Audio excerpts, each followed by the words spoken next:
وآله وأصحابه وأزواجه وإخوانه من الأنبياء والمرسلين ثم إلى أرواح مشايخنا يا بين أمهاتنا ومن له حق علينا خصوصا مؤلف هذا الكتاب الإمام العالم العلامة سيد محمد علوي المالكي الحسني بأن الله يغفر لهم ويرحمهم بأن درجات في الجنة ينفعنا بأسرارهم وأدوارهم وعلومهم وبركاتهم في الدين والدنيا والآخرة سر الفاتحة.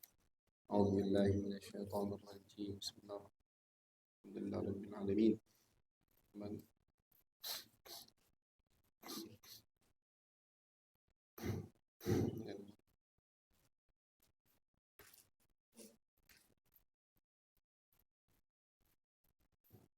بسم الله الرحمن الرحيم. وبالسند المتصل إلى المؤلف الإمام العارف بالله العليم العلامة أبويا سيد محمد علوي المالكي الحسني رحمه الله تعالى ونفعنا به بعلومه بعلوم مشايخنا بعلوم سائر الصالحين في الدارين آمين. إلى أن قال في كتابه شريعة الله الخالدة وقوع النسخ في القرآن. صحيح. قدمنا أن القرآن حجة بإجماع فيشكل على ذلك مسألة النسخ. Masih di dalam pembahasan bab pertama dari kitab Abuya Syariatullah Khalidah ini, yang mana bab pertama ini menerangkan tentang hal-hal yang berkaitan dengan kitab suci Al-Quran. Kita sudah bahas definisi Al-Quran, dan Al-Quran itu adalah hujjah, argumen yang paling terkuat. Kita juga sudah bahas nuzulul Quran, bagaimana Al-Quran diturunkan oleh Nabi Muhammad, oleh Allah kepada Nabi Muhammad sallallahu alaihi wasallam. Kita juga sudah bahas kitabatul Quran, penulisan Al-Quran. Sekarang pembahasan terakhir di bab pertama, yaitu wuqu'un naskhi fil Quran, adanya penghapusan di dalam Al-Quran. Jadi di dalam ayat suci Al-Quran itu ada ayat-ayat, ada hukum-hukum yang pernah diganti atau dihapus oleh Allah Subhanahu wa ta'ala. Qaddamna annal Qur'ana hujjatun bi ijma'. Kata Buya, sudah kita sebutkan di awal-awal bahwasanya Quran itu adalah hujjah, adalah dalil, adalah argumen, fondasi kehidupan kita bi ijma', dengan sepakat ulama. Tidak ada yang ragu Quran itu adalah dalil. Fayushkilu ala dzalika mas'alatun naskhi. Maka agak sedikit menjadi masalah yang dinamakan dengan penghapusan di dalam Al-Quran. Karena kata Buya begini, kenapa jadi masalah? Seakan-akan ketika ada penghapusan di dalam Al-Quran, bahwasannya yang menurunkan, seakan-akan yang menurunkan Al-Quran itu Allah Subhanahu wa ta'ala, berarti naudzubillah hasya salah hukum atau tidak punya kepastian dalam memberi hukum. Ini iskalnya di situ. Jadi Al-Quran ini kan sudah sepakat dijadikan dalil. Kalau Al-Qur'annya saja yang udah kita sepakati dijadikan dalil, kemudian terjadi di dalam Al-Qur'an perubahan, yaitu penghapusan hukum, bisa tidak kita yakin dengan hujjiyatul Qur'an? Iskalnya di situ. Sekarang hukum sholat wajib, sedangkan Al-Qur'an ada nasikh mansukh. Terus kita ngamalkan sholat wajib sekarang. Umpama ini pemikiran yang suka mengkritiki Al-Quran. Belum tentu nanti hukum sholat dihapus. Tapi tentunya ini di zaman Nabi Muhammad Sallallahu Alaihi Wasallam. kemungkinan hukum dihapus itu di zaman Nabi. Nabi meninggal, tidak mungkin lagi ada hukum yang dihapus. Jadi nasikh mansukh, bab munasakhat, bab nasikh mansukh itu hanya terjadi di zaman Nabi. Artinya harus ada dalilnya, harus ada riwayatnya bahwasannya ayat ini dihapus oleh Allah Subhanahu wa taala. Berbeda dengan bab am dan khas. Kalau bab am dan khas, arti bab am dan khas itu ini ayat pemahamannya global, ini ayat lebih khusus. Itu tidak mesti dipahami di zaman Nabi.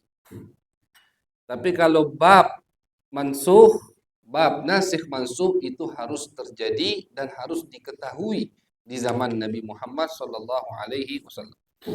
Fanaqul, maka kami katakan, kata Abuya, an-naskhu lughatan adalah al-izalah wa tabdil. Secara bahasa, nasakh itu adalah al-izalah. Izal itu menghilangkan. Al-izalah artinya menghilangkan. Wa tabdil, tabdil menggantikan. Jadi terkadang ada hukum yang dihapus sama Allah, tidak ada gantinya. Izalah berarti dihapus. Ada juga hukum yang sama Allah diganti. Di Al-Quran nih. Biar langsung nyambung lah, kita sebut contohnya. Nanti sebutkan sama Buya. Contoh yang dihapus sama Allah, tidak ada gantinya. Ayat yang berbunyi, "Idza najaitumur rasula faqaddimu baina yaday najwakum shadaqah." Kata Allah, wahai orang-orang mukmin, wabil khusus sahabat, kalau kalian mau bermunajah, munajah itu ngomong berdua dengan Nabi Muhammad SAW, faqaddimu, maka kalian harus membawa hadiah untuk Nabi. Ayatnya masih ada sampai sekarang. Cuman hukumnya dihapus oleh Allah Subhanahu wa taala. Bahkan sebagian perawi mengatakan yang baru melakukannya Al-Imam Ali bin Abi Thalib. Ketika ayat ini turun, beliau mau mengajak Nabi ngomong berdua, beliau bawa hadiah. Wajib hukumnya. Faqaddimu, wajib hukumnya membawa hadiah kepada Nabi. Baru beliau yang mengamalkan, kemudian hukum tersebut diizalah, dihilangkan, dihapus oleh Allah Subhanahu wa ta'ala tanpa ada gantinya. Itu namanya izalah. Ada yang tabdil. Nasakh juga bisa diartikan dengan pengertian at-tabdil, digantikan. Ini itulah kebanyakan nasakh mansukh begitu. Ada yang dihapus, ada yang menghapusnya. Ada hukum yang dinonaktifkan dan ada hukum penggantinya. Salah satunya perempuan dulu yang ditinggal meninggal oleh suaminya, iddahnya 1 tahun. Haulan ghairu ikhraj. 1 tahun. Di Al-Quran disebutkan. Hukum ini diganti, tabdil oleh Allah dengan kalau ditinggal meninggal oleh suaminya arba'ata asyhurin wa asyra, hanya 4 bulan 10 hari. Bukan 1 tahun lagi. Dikorting sama Allah 2/3. Itu pengertian dari tabdil. Nah, jadi penghapusan di dalam Al-Quran ada yang dihapus tanpa ada gantinya, ada yang dihapus dengan hukum baru, ada penggantinya. Wa fi syar'i, menurut pandangan syariat, apa itu nasakh? Raf'u ta'alluqi hukmin, diangkatnya kaitan hukum syar'iyyin, hukum syariat, bifi'lin, dengan satu perbuatan, hukum untuk perbuatan ini, hukum untuk amal ini, hukum untuk amal itu, diangkat bidalilin syar'iyyin, diangkat hukumnya atau digantikan hukumnya, dinonaktifkan hukum tersebut dengan dalil syar'i, juga dengan Al-Qur'an atau dengan hadis Nabi besar Muhammad sallallahu alaihi wasallam, ma'a tarakhihi anhu, dengan syarat ada jaraknya. Ada jarak. Misalkan turun ayat boleh mabuk kalau tidak mendekati waktu sholat. Ini termasuk hukum nasikh mansukh. Artinya sahabat waktu itu tidak langsung diharamkan untuk mabuk. Boleh mereka mabuk, tapi kalau mau waktu sholat, haram kalian untuk mabuk. Tarahi, ada jedanya, ada jeda waktu, ada masanya. Setelah ini dibiasakan oleh sahabat, baru turun ayat kedua yang menghapus hukum sebelumnya. Tidak boleh mabuk sama sekali. Mau dekat sholat atau tidak dekat waktu sholat. Itu begitu. Jadi hukum yang dihapus harus sudah turun dulu, baru setelah turun, baik diamalkan atau belum, baru turun berikutnya ayat lagi yang menghapus hukum tersebut. Itu cara kerja nasikh mansuh. Cara kerja nasikh mansuh. Contoh di hadis Nabi. Nabi mengatakan, "Kuntu nahaitukum an ziyaratil kubur ala fazuru." Ini salah satu contoh nasikh mansuh di dalam satu konteks hadis, satu matan. Kata Nabi, "Dulu aku melarang kalian untuk ziarah kubur." Hukum dulu. Sahabat tidak boleh ziarah kubur karena iman mereka baru. Ala fazuruha. Sekarang iman kalian sudah kuat, silahkan untuk ziarah kubur. Fa innaha tudzakirukumul akhirah. Ini hadis komplit, jami' syamil. Hadis hukum yang lalu yang dihapus disebutkan. Hukum baru yang akan diamalkan disebutkan. Alasan kenapa hukum lama dihapus juga disebutkan. Fa innaha tudzakirukumul akhirah. Karena ziarah kubur akan mengingatkan kalian dengan akhirat. Nah, itu jadi tidak boleh dulu, setelah berapa lama baru boleh. Bahkan dimasyru'kan, dianjurkan oleh Nabi Muhammad sallallahu alaihi wasallam. Wa huwa jaizun aqlan bila khilaf. Terjadinya penghapusan nasikh mansuh di dalam Al-Qur'an itu jaiz. Jaiz itu artinya sifat yang jaiz untuk Allah. Tidak mustahil, juga tidak wajib. Tidak wajib ada di dalam Al-Quran nasikh mansuh. Juga tidak mustahil di dalam Al-Quran ada nasikh mansuh. Jaiz. Wa waqi'un fil kitab wa sunnah, terjadi di Al-Quran dan sunnah. Tapi yang terjadi nasikh mansuh di dalam Al-Quran hanya ayat-ayat yang berkaitan dengan hukum. Ayat-ayat yang tidak ada kaitannya dengan hukum tidak mungkin terjadi nasikh mansuh.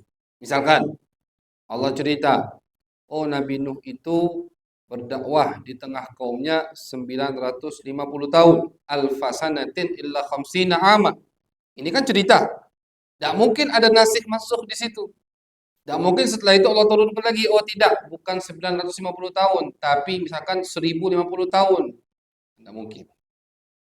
Jadi jangan kita bayangkan ada nasikh masuk dalam Al-Quran seakan-akan Allah itu ragu, na'udzubillah, atau seakan-akan Allah itu berubah kayak kita. Kalau kita wajar buat peraturan begini, habis itu kita rubah. Kenapa? Karena kita tidak tahu akibat, kita tidak tahu hasil natijah dari peraturan kita. Seperti pondok pesantren baru kita buka, kita buat dulu peraturan begini, program. Jadi jangan heran nanti setelah 1 tahun atau 2 tahun ada jadwal yang berubah karena kita melihat hasilnya misalkan kurang efektif, kurang membuahkan, kurang menghasilkan. Kita tidak tahu akibat syai'. Kita tidak tahu akan apa ada setelah hukum yang kita tetapkan. Tapi kalau Allah mustahil tidak tahu. Allah tahu semua, gitu. Nah, jadi jangan kita bayangkan bahwasanya nasikh mansukh itu tidak pantas untuk Allah karena yang dijadikan sama Allah dalam Al-Qur'an nasikh mansukh itu hanya ayat-ayat yang berkaitan dengan hukum. Allah katakan pertama kali perempuan yang ditinggal meninggal suaminya iddahnya 1 tahun. Allah tahu tidak akan ada perubahan? Tahu Allah. Karena innallaha bikulli syai'in alim. Ilmunya Allah itu bukan seperti ilmu manusia. Kalau ilmu manusia, tertibu syai' bi syai' baru ada natijah. Itu ilmu manusia. Kita bisa tahu ini minuman pahit atau manis dengan kita cicip. Begitu. Dengan mencicipi minuman ini, baru kita menghasilkan ilmu, tahu sesuatu, ini minuman, oh manis ternyata, oh pahit ternyata. Kita pengen tahu, misalkan, apa, besok hujan atau tidak, misalkan. Kalau orang yang paham ilmu falak, melihat langit. Yang paham tentang udara, dia rasakan udara. Ada tertib syai' bisyai'. Gitu. Baru dia bisa tahu ilmu Allah. Jangan kita bayangkan seperti itu. Kita pengen tahu peraturan ini bagus apa tidak untuk santri. Kita coba dulu sebulan, 2 bulan. Setelah bulan ketiga baru, oh ternyata ini bagus. Itu ilmu manusia, ilmu makhluk. Tapi ilmu khaliq, ilmu Allah Subhanahu wa taala tidak seperti itu. Ilmunya azali. Ilmunya Allah qadim. Zatuhu qadim, ilmuhu juga qadim. Karena zatnya Allah qadim, berarti sifatnya Allah juga semuanya qadim. Yang namanya qadim definisinya la awwala diwujudih. Tidak ada awal mulanya. Kapan Allah tahu? Tidak ada kapan. Soal kapan untuk Allah itu soal yang salah. Udah sesat pertanyaan seperti itu. Kapan Allah itu sesat? Karena tidak ada waktu untuk Allah Subhanahu wa taala. Waktu adalah makhluk Allah. Kalau Allah butuh waktu, berarti sebelum Allah ciptakan waktu, Allah di mana? Allah sedang apa? Begitu. Jadi Allah tahu. Ketika Allah turunkan ayat yang berbunyi perempuan iddahnya 1 tahun, Allah tahu. Tahu Allah bakal ada hukum yang berubah. Nah, jadi jangan dikira penghapusan hukum di dalam Al-Quran seperti kita menunjukkan, oh berarti kita menunjukkan ini peraturan kurang bagus. Kapan kita tahunya? Setelah 2 bulan. Kita rubah lagi. Kita tidak tahu lagi peraturan yang baru bagus atau tidak. Coba lagi. Kan begitu. Menunjukkan ilmu terbatas untuk manusia. Tapi ilmu Allah tidak terbatas. Sehingga ketika terjadi nasikh mansuh, penghapusan di dalam Al-Quran, itu tidak menunjukkan Allah tidak mengetahui hal yang akan terjadi. Makanya dikatakan oleh Abuya, jaizun aklan bila khilaf. Secara dalil akli, logika, penghapusan di dalam Al-Quran itu boleh-boleh saja untuk Allah Subhanahu wa ta'ala. Kenapa beliau, Abuya katakan jaizun aklan? Secara logika, jaiz, karena tidak ada dalil yang menyinggung tentang nasikh mansuh jaiz. Jadi secara logika tidak mustahil.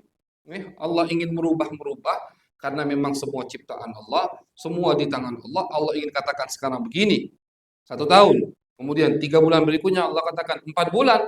Semua di bawah Allah Subhanahu wa ta'ala. Waqad jahaluhu fi da'wa annahu lam yaqa' fil Qur'an. Khilafan di Abi Muslim al-Asfahani. Al-Imam Abu Muslim Asfahani, beliau mengatakan, beda pendapat beliau. Beliau tidak seperti jumhurul ulama. Kata beliau, tidak mungkin ada nasikh masuk dalam Al-Quran. Waqad jahaluhu. Tapi bukan jahalu itu dikatain bodoh, bukan. Disalahkan. Disalahkan, dinisbatkan pendapat itu pendapat yang tidak benar. Oleh siapa? Oleh ulama. Fi da'wa annahu lam yaqa' fil Quran. Pendapatnya yang mengatakan bahwasanya tidak ada nasikh mansuh di dalam Al-Quran. Sekarang sudah jelas sekali. Jelas sekali, bahkan Allah katakan dalam Al-Quran, "Ma nansakh min ayatin aw nunsiha na'ti bi khairin minha aw mithliha." Tidak kami hapus satu ayat kecuali kami turunkan yang sepertinya atau yang lebih baik. Begitu. Itu Allah katakan di dalam Al-Quran. Wa hikmatun naskhi. Apa hikmah ada nasikh mansuh dalam Al-Quran? Anna syar'al ahkam kathiran ma yakunu li muqtadayatin waqtiyah. فإذا تغيرت ناسب تغير الحكم لتغيرها رحمة وتخفيفا من الحق سبحانه وتعالى.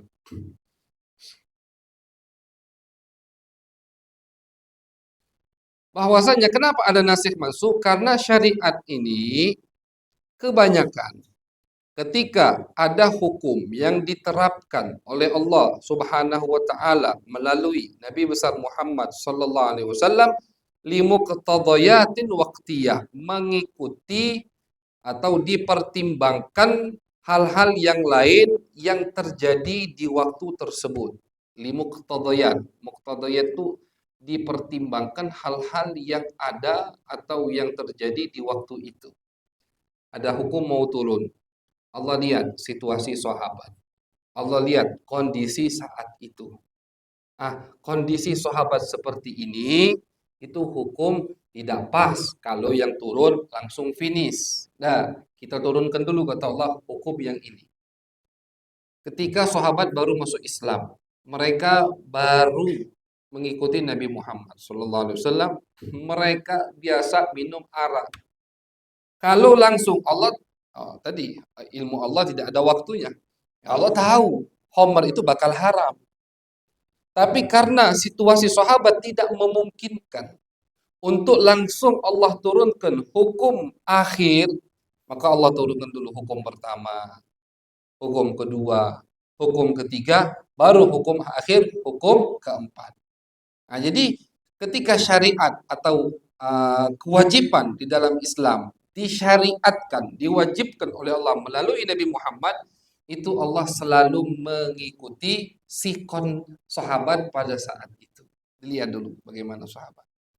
Faidah taghayyarat, kalau sudah sikonnya berubah, imannya sudah lebih kuat, lebih mantap, tidak akan terpengaruh dengan hukum yang akan turun, nasaba taghayyurul hukmi li taghayyuriha, maka sangat cocok sekali untuk dirubah hukum dengan berubahnya sikon.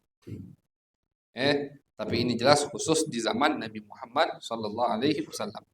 Rahmatan wa takhfifan minal haqqi subhanahu wa ta'ala. Itu semua alasannya karena Allah rahmat, sayang kepada umat Nabi, dan Allah ingin keringanan untuk kita umat Nabi Muhammad sallallahu alaihi wasallam. Waqad la yataghayyaru hal, terkadang sikonya tidak berubah. Walakin yakunul qasdu at-takhfifu faqat. Akan tetapi yang diinginkan hanya keringanan. Waqad yakunul qasdu tasydid. Terkadang dirubah ke yang lebih berat fi ba'dil ahkam. Jadi hikmahnya macam-macam. Terkadang ada yang dihapus itu berat, hukum barunya lebih enteng. Terkadang ada yang dihapus enteng, hukum barunya lebih berat, begitu. Karena fidyati shaum bi ta'yini shaum, seperti dihapusnya hukum fidyah untuk orang yang tidak mau puasa bulan suci Ramadan, boleh, tapi dia wajib bayar 1 mud fidyah. Sehat, bukan musafir, di rumahnya, sehat, mampu untuk puasa, lagi lesu, musim panas misalkan. Atau aku ada gawe ke kebun sawit hari ini. Udah, enggak usah puasa, tapi mengeluarkan 1 mud. Itu dulu. Dihapus hukum tersebut oleh Allah bita'yin shaum, dengan diwajibkannya puasa. Faman syahida minkum syahra falyasumhu. Kata Allah, barang siapa yang nututi bulan suci Ramadan, dia mampu, tidak ada uzur, maka wajib dia untuk berpuasa. Jadi di awal Islam, lihat Allah, untuk meringankan sahabat Nabi pada saat itu, boleh bayar 1 mud kalau tidak mau puasa. Sudah diamalkan, tahun depan wajib puasa semuanya. Itu metode naskhu Al-Quran. Bagaimana Allah menghapus hukum di dalam Al-Quran. Wahaitsu athbatatil mu'jizah, wahaitsu athbatatil mu'jizatu sidqar rasuli sallallahu alaihi wasallam, fa inna Allah la yus'alu amma yaf'al, yansakhu ma yasha wa yuhkimu ma yurid. Ketika mukjizat sudah menetapkan kejujuran Nabi Muhammad. Ya begini, ketika ada penghapusan di dalam Al-Quran, bukan artinya Nabi tidak jujur. Salah itu. Jadi Nabi ini tidak jujur berarti. Yang mana hukum yang dari Allah? Yang ini apa yang itu? Tidak. Kenapa penghapusan Al-Quran tidak membuat kejujuran Nabi terganggu? Karena mukjizat itu sudah menetapkan bagaimana kejujuran Nabi Muhammad sallallahu alaihi wasallam. Jadi ketika Nabi, bayangkan Nabi misalkan ngomong ke sahabat, turun ayat yang berbunyi begini, kata Nabi. iddah 1 tahun. Setelah berapa bulan, Nabi ngomong lagi, dihapus, iddah 4 bulan 10 hari. Kenapa sahabat tidak ada yang ragu dengan kejujuran Nabi? Ketika Nabi mengatakan ada beberapa ayat yang berubah hukumnya. Kalau kita kan misalkan, ada orang ngomong begini, habis itu berubah lagi, pelin-pelan ini, kan begitu. Ini orang nggak jelas, kadang ngomong begini, kadang ngomong begini. Tapi kenapa sahabat tidak merasakan hal seperti itu kepada Nabi ketika terjadinya nasikh mansukh? Ya kan melalui Nabi. Nabi ngomong iddah 1 tahun, ayatnya begini. Setelah berapa bulan Nabi ngomong iddah 4 bulan 10 hari, ayatnya begini. Nabi ngomong ayat turun begini, yang bisa puasa tidak mau puasa bayar 1 mud. Kemudian tahun depan Nabi ngomong yang bisa puasa wajib puasa semuanya. Ini kan melalui lidah Nabi. Kenapa tidak ada keraguan dari sahabat atas kejujuran Nabi? Karena apa? Karena mereka sudah percaya 100% kepada Nabi dengan mukjizat-mukjizat yang sudah Allah turunkan kepada mereka melalui Nabi besar Muhammad sallallahu alaihi wasallam. Oleh karena itu, fa innallaha la yus'alu amma yaf'al. Allah tidak dipertanyakan dengan apa yang dilakukannya. Tidak boleh ada yang mempertanyakan kenapa Allah begini, kenapa Allah begini, tidak boleh. Kenapa? La yus'alu amma yaf'al. Yansahu ma yasha. Allah menghapus apa saja yang Allah ingin hapus, wa yuhkimu ma yurid. Dan Allah bisa menetapkan, yuhkim di sini artinya menetapkan, yuthbitu. Allah bisa menetapkan apapun yang Allah ingin tetapkan. Umpama Allah ingin menetapkan salat 50 waktu, Allah mampu. Allah hapus jadi 5 waktu, Allah juga mampu, karena semua di bawah kemampuan dan kekuasaan Allah Subhanahu wa ta'ala. Amma hikmatu baqa'i tilawatil mansukh. Jadi beliau ini langsung menyebutkan tilawat. Jadi ada beberapa ayat, jadi begini. Nasikh mansukh itu ada yang ayatnya dihapus sama Allah, ada yang ayatnya tidak dihapus sama Allah. Contoh yang semuanya ada. Iddah 1 tahun untuk perempuan yang ditinggal meninggal oleh suaminya, ayatnya masih ada di Al-Quran. Ayatnya masih ada. Haulan ghaira ikhraj, 1 tahun tidak boleh keluar. Ayatnya masih ada. Dihapus hukum ini, hanya hukumnya yang dihapus, tapi lafaz ayatnya tidak dihapus dari Al-Quran. Dihapus hukumnya dengan ayat yang baru, juga ada di dalam Al-Quran. Gitu. Jadi ada penghapusan yang dihapus cuman hukumnya saja. Ayatnya tetap ada, artinya tetap Al-Quran. Lafadznya itu tetap Al-Quran. Tidak boleh kita sentuh kalau tidak punya wudhu. Tidak batal kalau kita baca di sholat. Dapat pahala kalau kita baca. Karena dia tetap masih Al-Quran. Ayatnya masih ada, Al-Quran. Hukumnya yang dihapus oleh Allah. Ada lagi yang hukumnya dihapus oleh Allah beserta lafadznya dihapus oleh Allah. Ayat dulu ada ayat yang berbunyi asyra rada'at yuhrimna. Jadi ini contoh hukum beserta ayatnya dihapus oleh Allah. Dulu biar anak bayi jadi suson ke ibu yang menyusuinya, ibu suson harus nyusu 10 kali. 10 kali kenyang.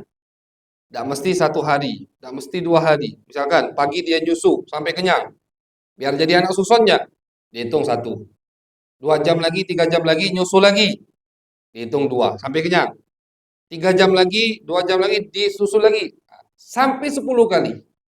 Baru bayi itu jadi anak suson ibu yang menyusuinya. Ini dulu ada ayatnya, asyra rada'at yuhrimna di dalam Al-Quran. Hukum ini dihapus oleh Allah. Sekarang kalau mau jadi anak suson cukup 5 kali. 5 kali menyusui sampai dia kenyang. Jadi anak suson ibu tersebut. Dan lafaz daripada ayat tadi juga dihapus oleh Allah Subhanahu wa ta'ala. Artinya, Kalau kita sentuh tanpa ada wudhu, tidak haram. Artinya, kalau kita baca, tidak mendapatkan pahala. Artinya, kalau kita baca di sholat, tidak boleh batal sholat kita, karena itu bukan termasuk Al-Quran. Jadi ada penghapusan di dalam Al-Quran, yang lafaznya dihapus dari Al-Quran, bukan kategori Al-Quran lagi, dan hukumnya dihapus oleh Al-Quran. Ada juga yang dihapus yang dihapus ayatnya, hukumnya masih ada. Walaupun ini dikit ulama nyebutkan contohnya ya ini saja. Ketika kita mencari apa ayat yang dihapus oleh Allah dari Al-Quran dan hukumnya juga dihapus, itu saja contohnya. Tadi 10 susu tadi. Contoh lagi berikutnya, hukumnya tidak dihapus, tapi ayatnya dihapus dari Al-Quran. Jadi ayatnya dihapus, bukan Al-Quran.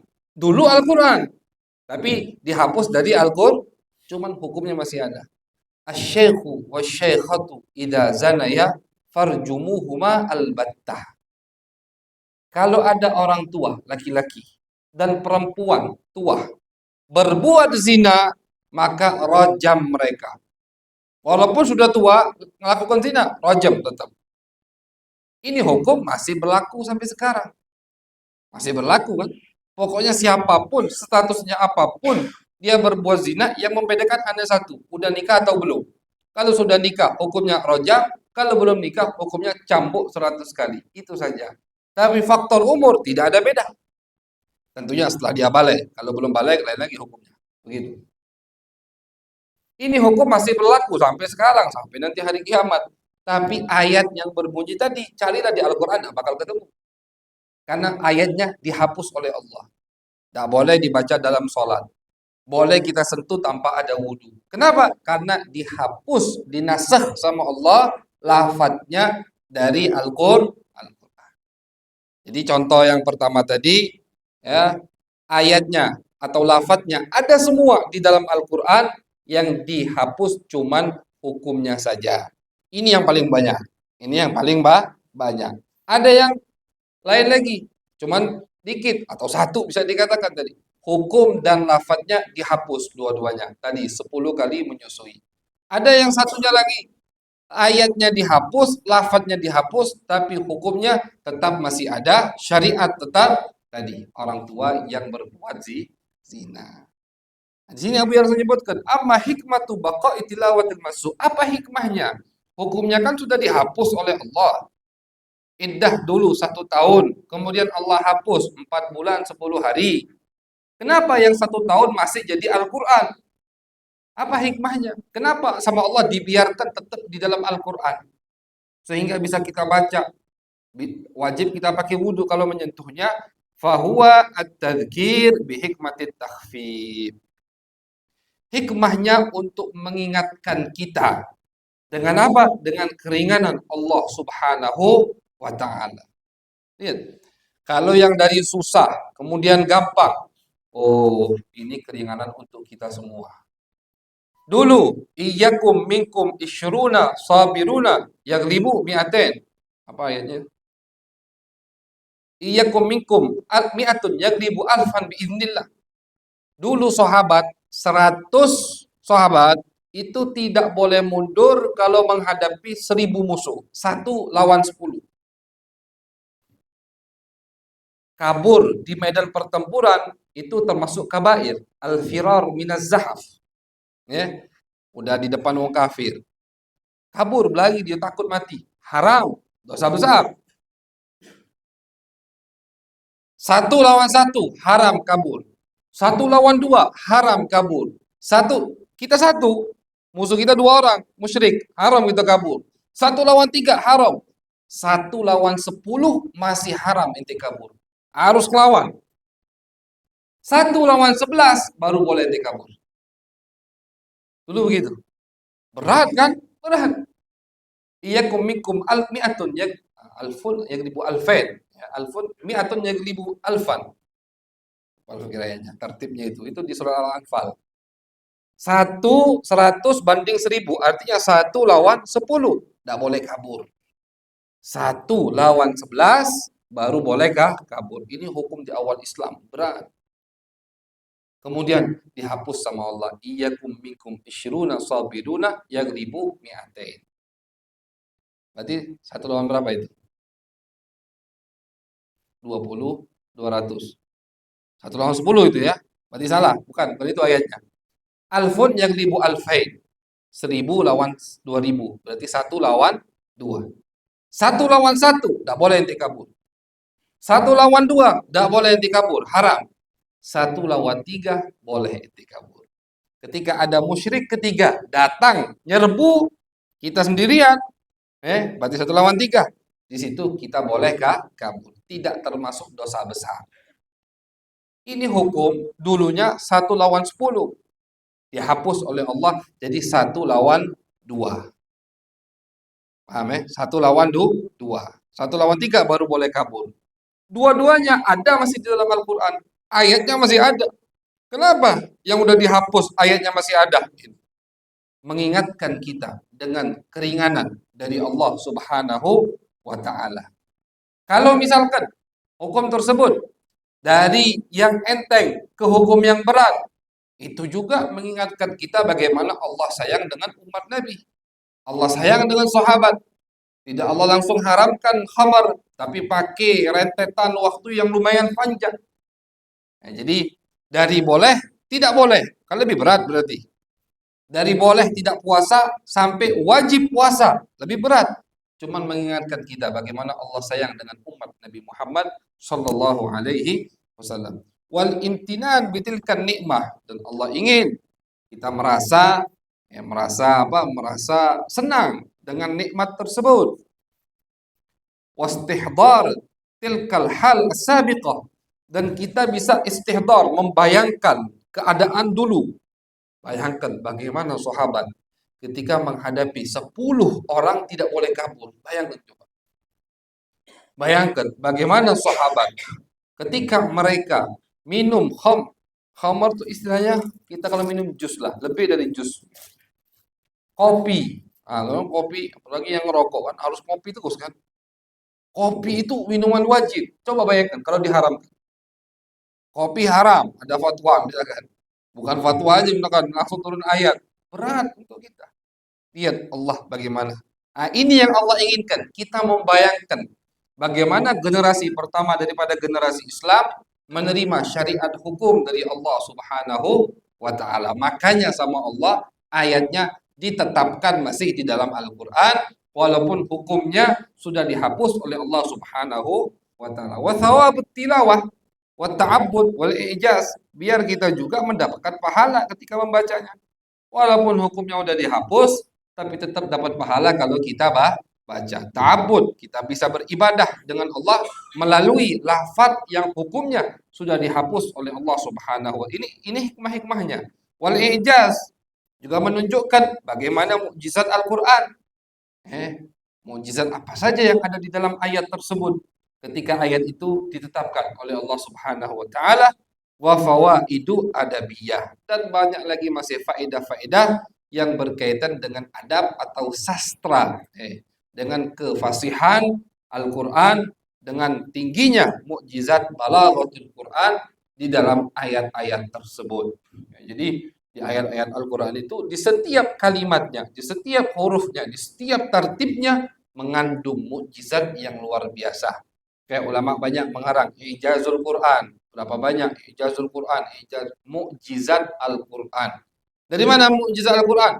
Dari tertib suratnya, dari tertib ayatnya. Itu semua mukjizat yang luar biasa, bukan pembahasan kita malam hari ini. Jadi pembahasan kita malam hari ini adalah terjadinya penghapusan atau nasikh mansukh di dalam Al-Quran, dan kita sebutkan tadi bagian-bagian nasikh mansukh, dan nasikh mansukh harus terjadi di zaman Nabi dengan pengertian begini. Kalau ada orang yang mengatakan ayat ini dihapus dengan ayat itu, mana dalilnya atau mana riwayatnya? Harus ada periwayatan yang sahih yang nyambung ke Nabi Muhammad SAW. Karena nasikh mansukh setelah Nabi meninggal wafat ditutup pintu nasikh mansukh. Tidak mungkin lagi ada nasikh mansukh ketika Nabi Muhammad sudah meninggal dunia. Tidak mungkin sahabat baru tahu ada yang dihapus setelah Nabi meninggal dunia, itu tidak mungkin. Tapi kalau am sama khas, am itu ayat yang sifatnya global, khas ayat yang sifatnya lebih khusus, ya, itu bisa dipahami sahabat setelah Nabi Muhammad wafat. Bisa, bisa terjadi. Oh, Imam Syafi'i mengatakan ayat ini am, dikhususkan oleh ayat ini, begitu. Bisa, tidak perlu pakai dalil. Cukup pakai kaidah-kaidah yang sudah ditetapkan oleh ulama. Tapi kalau nasikh mansukh tidak, harus ada periwayatan yang sahih. Dengan pengertian hanya boleh terjadi di zaman Nabi.